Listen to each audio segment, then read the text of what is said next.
उनको सी शब्द से बड़ा प्रेम रहता है, लेकिन सी से चेयर भी होता है।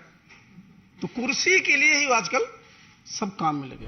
आप बिहार में चले जाइए साहब, बता रहे थे धर्मेंद्र जी कितनी मेहनत की गई थी जब 2005 में सरकार बनी थी। 2005 से भी बुरी स्थिति होगी कैसे नहीं साहब?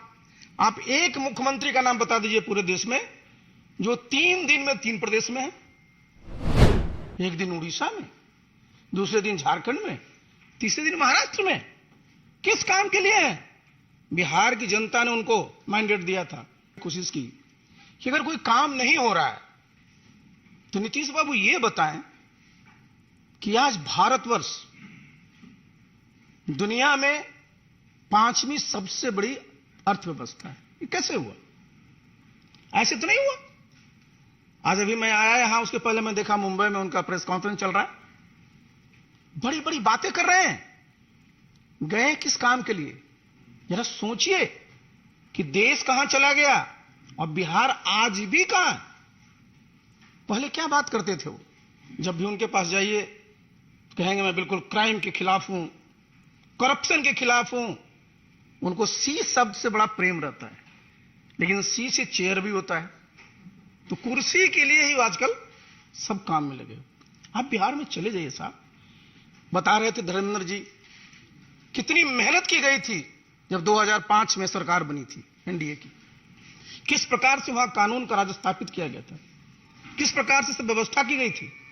और आज बिहार में जाइए सब तार कतार हो गया।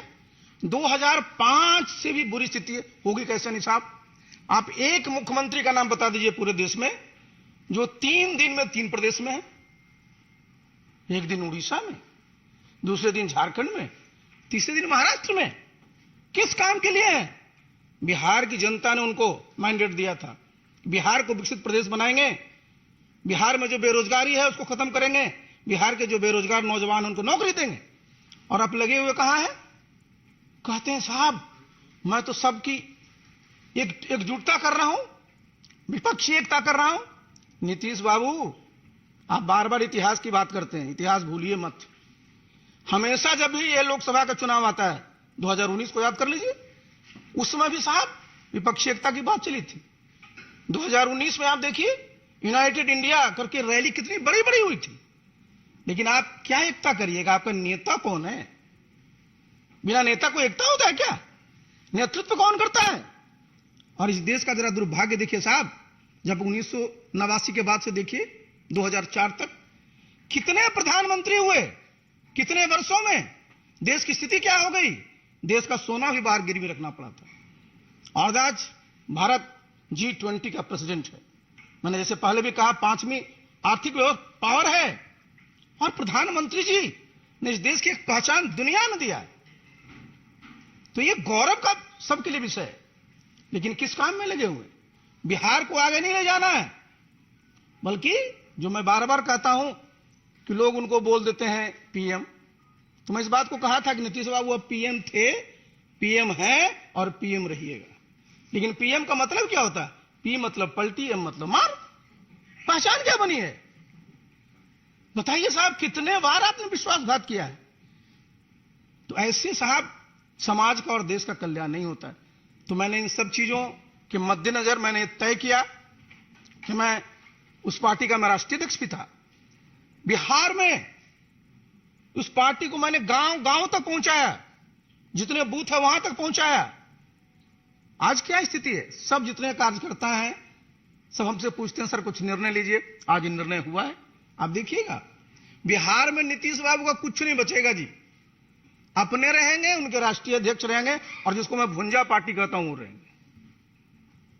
बाकी सारा का सारा बिहार चाहता है कि केंद्र में जिस प्रकार से आदरणीय नरेंद्र मोदी जी देश के गरीब लोगों के लिए काम कर रहे हैं, उसी प्रकार से बिहार में भी काम हो। अब वो बताते हैं कि साहब गरीबों को कोई काम नहीं होता। भाई प्रधानमंत्री किसान सम्मान निधि योजना में तो गांव में रहता हूं, इस्तीफा देने के बाद अपने गांव में रहता हूं। किसी समाज का हो, किसी धर्म का मानने वाला हो, सबके खाते में 6,000 रुपया जा रहा है कि नहीं जा रहा है? सबको महीने में प्रति व्यक्ति 5 किलो अनाज मिल रहा है कि नहीं मिल रहा है? ये क्या है नीतीश बाबू? ये साधारण उपलब्धि है। तो इसलिए साथियों, इन सब चीजों को देखते हुए मैंने सोचा कि जब आप फिर से वहीं पहुंच गए हैं, फिर से इनका क्या था, नीतीश बाबू का पूरा वजूद क्या था, इन्होंने संघर्ष के खिलाफ किया था, आरजेडी के खिलाफ, और आज उन्हीं गोद में बैठे हुए हैं और कह रहे हैं आजीवन वहीं रहना है। तो मेरे ऐसा व्यक्ति के पास आस्था क्या था। मैंने 6 अगस्त को इस्तीफा दिया था और आज 11 मई को मैंने भारतीय जनता पार्टी की सदस्यता ग्रहण की है। बस भगवान से मैं यही प्रार्थना करूंगा, मुझे ताकत दें और मैं पूरी अपने सामर्थ्य के साथ इस दल की, इस देश की और प्रदेश की सेवा कर सकूं। बहुत बहुत धन्यवाद।